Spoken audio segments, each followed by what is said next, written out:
नाशिकमधून अजित पवार बोलतात, थेट जाऊया. केलेली आहे ती कायमची पुढे चालू राहावी म्हणून चालू केलेली आहे, बंद करण्याकरता चालू केलेली नाही. ही माझ्या माय माऊलींनी लक्षात ठेवा. माझी आग्रहाची, नम्रतेची, कळकळीची विनंती आहे. हे करत असताना उद्याच्याला एक गोष्ट खरी आहे, मी लपून ठेवत नाही. ताकाला जायचं आणि गाडगं लपवायचं अशा पद्धतीनं माझा स्वभाव नाहीये. त्यामध्ये उद्याच्याला ही योजना चालू राहायची म्हटलं तर आम्हाला पुन्हा तुम्ही तिथं पाठवलं पाहिजे, आमची बटणं दाबली पाहिजे, तर ती योजना चालू राहील ना.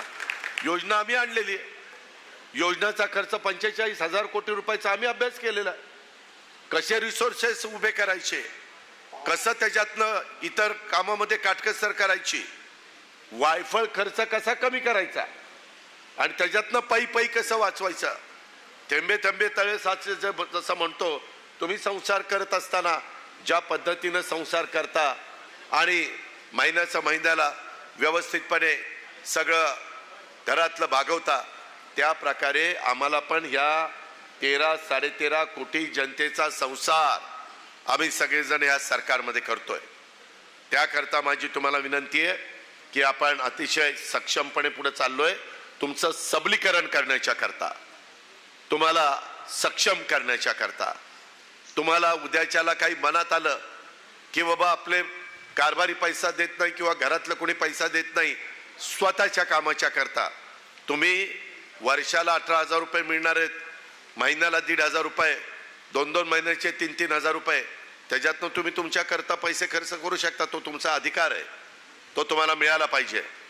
तुम्हालाही समाजामध्ये वाटलं पाहिजे की जे माझ्या मनात छोटं मोठं येतं ते देखील करण्याच्या करता तुम्हाला, आणि हातात कुणाच्या मार्फत नाही, डायरेक्ट तुमच्या अकाउंटला हा निर्णय आपण या माझी लाडकी बहीण ह्या योजनेच्या माध्यमातून केलेला आहे.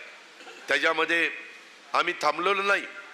आम्ही आमची मुलगी, काय झालं मधल्या काळामध्ये आम्ही बघत होतो काही जिल्ह्यामध्ये, मी त्या जिल्ह्याची नावं घेऊन त्या जिल्ह्याला कुठंतरी कमी लेखत नाही, परंतु 1,000 मुलं ज्यावेळेस जन्माला येतात त्यावेळेस त्या जिल्ह्यामध्ये साधारण 690 ते 700 मुली जन्माला यायला लागल्या. मुलगी नको असं लोकांची मानसिकता तयार व्हायला लागली. त्याच्याकरता सोनोग्राफी आम्ही बंद करून टाकली. शेवटी मुलाला जसा जन्माला यायचा अधिकार आहे तसं मुलगी देखील ती लक्ष्मी आहे, तिलाही जन्माला यायचा अधिकार आहे, हे आपल्याला नाकारता येणार नाही. आणि म्हणून 1000 मुलं जन्माला येतील तेव्हा 1000 मुली जन्माला आल्या पाहिजेत. हे निसर्गाने दिलेलं आपल्याला देण आहे, हे आपल्याला नाकारता येणार नाही. तुम्ही मला सांगा, त्या 1000 आणि 700 पर्यंत आकडा गेला.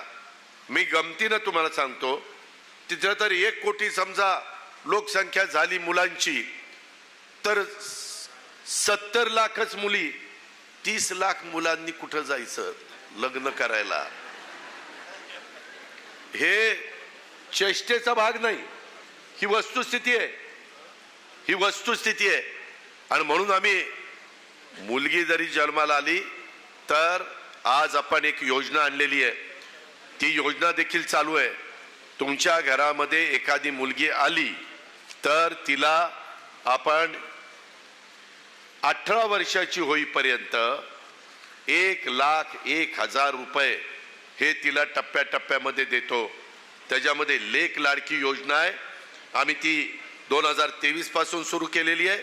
वयाच्या 18 वर्षापर्यंत टप्प्याटप्प्याने एका मुलीला तिच्या बँक खात्यात 1,01,000, जुळ्या मुली झाल्या तर तिलाही 1,01,000 आणि तिलाही 1,01,000, अशा पद्धतीनं पिवळ्या आणि केशरी रेशन कार्ड धारकांना हा लाभ दिलाय. कुणाला?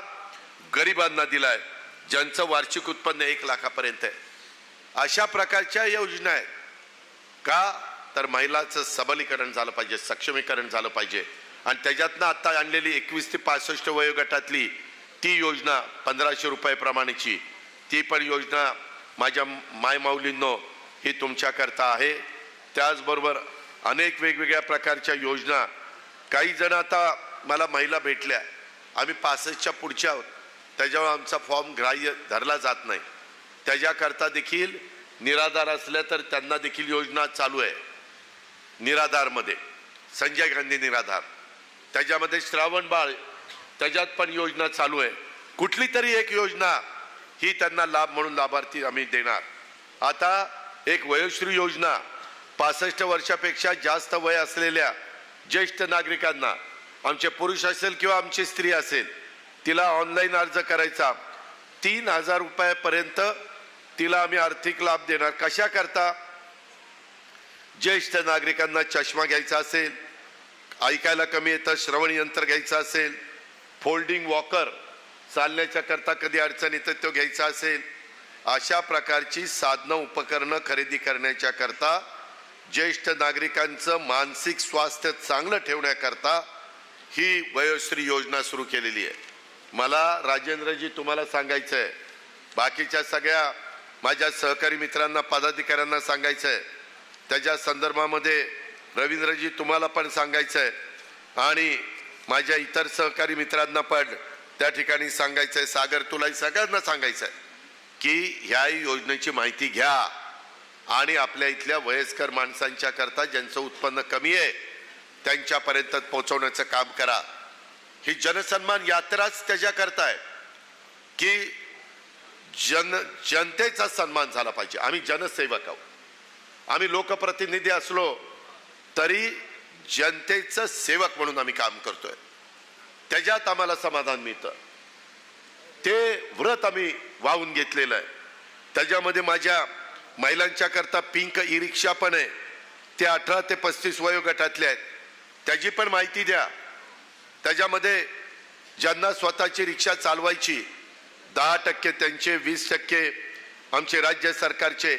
समजा घडीभर 3.5 लाखाची ई रिक्षा का म्हणतात?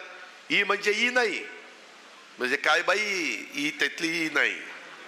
ई म्हणजे डिझेल पेट्रोल न लागणारी इलेक्ट्रिकवर चालणारी ई रिक्षा.